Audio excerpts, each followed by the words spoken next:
स्वागत है आप सभी का आज की एक नई वीडियो में। दोस्तों आज की इस वीडियो में आप सभी के सामने कक्षा 9 सामाजिक विज्ञान अर्धवार्षिक परीक्षा 2025-26 का सबसे ज़्यादा इंपॉर्टेंट और वायरल क्वेश्चन पेपर लेकर के आ चुका हूं।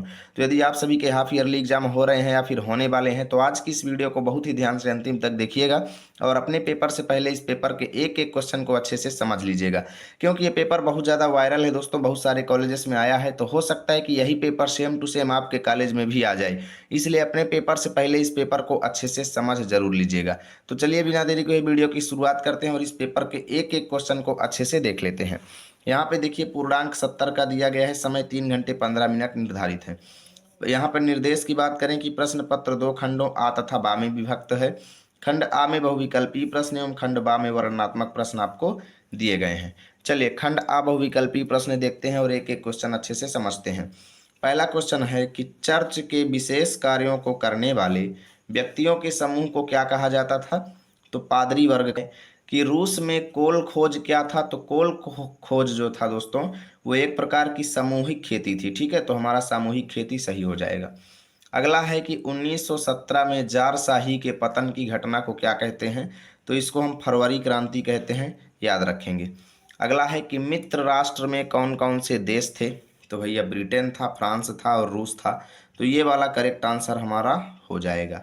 ठीक है, अगला है कि इटली में किसने क्रांति लाने की योजना बनाई?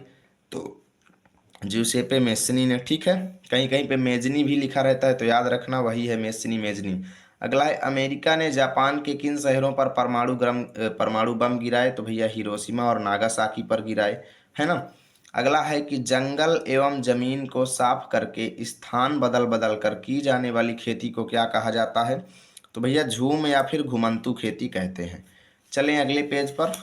हाँ, ध्यान से आप लोग वीडियो को देखते रहें और एक एक क्वेश्चन को अच्छे से समझते रहें। आठवां क्वेश्चन है कि वुलर झील निम्न में से किस राज्य में स्थित है? तो वुलर झील जो है भैया ये जम्मू कश्मीर में स्थित है। अगला है निम्न में से कौन सी नदी प्रायद्वीपीय भारत की सबसे बड़ी नदी है? तो प्रायद्वीपीय भारत की सबसे बड़ी नदी गोदावरी है, याद रखिएगा।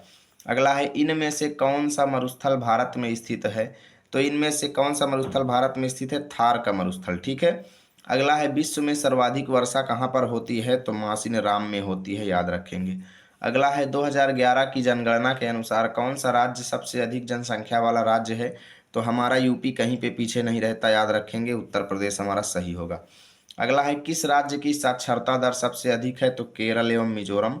तो केरल हमारा करेक्ट है, ऑप्शन बी। अगला है इनमें से कौन से देश ने सबसे पहले अपने वयस्क नागरिकों को मतदान का अधिकार दिया? तो करेक्ट आंसर हो जाएगा न्यूजीलैंड। ठीक है, अगला है दोस्तों कि निम्न में से कौन सा कथन लोकतंत्र के लिए सही नहीं है? तो देखें, लोकतंत्र शासन को अधिक जवाबदेह बनाता है, सही बात है। लोकतंत्र बेहतर निर्णय लेने की संभावना को बढ़ाता है, सही है। लोकतंत्र नागरिकों का सम्मान बढ़ाता है, सही है। लेकिन लोकतंत्र मतभेदों और टकरावों को बढ़ाता है, ये कहीं पर नहीं कहा गया, तो ये हमारा करेक्ट हो जाएगा। अगला है भैया, ध्यान से देखिएगा, अगला क्वेश्चन है कि प्रारूप कमेटी के अध्यक्ष कौन थे? तो भैया डॉक्टर भीमराव अंबेडकर जी थे। तो ये हमारा करेक्ट आंसर यहाँ पे हो जाएगा। चलिए देखते हैं अगला क्वेश्चन।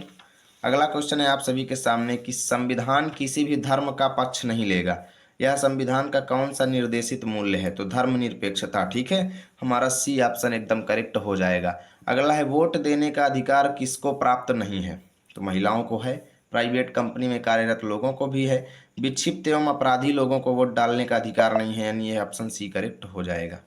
19वां क्वेश्चन है कि अर्थव्यवस्था का कौन सा क्षेत्र सबसे अधिक श्रम खपाने वाला क्षेत्र है? तो करेक्ट आंसर होगा कृषि क्षेत्र, इसमें सबसे ज़्यादा मेहनत की ज़रूरत होती है। अगला है एफसीआई का पूर्ण रूप क्या है? ठीक है, तो इसका भारतीय खाद्य नियम यानी खाद्य निगम, ये इसका पूर्ण रूप हो जाएगा।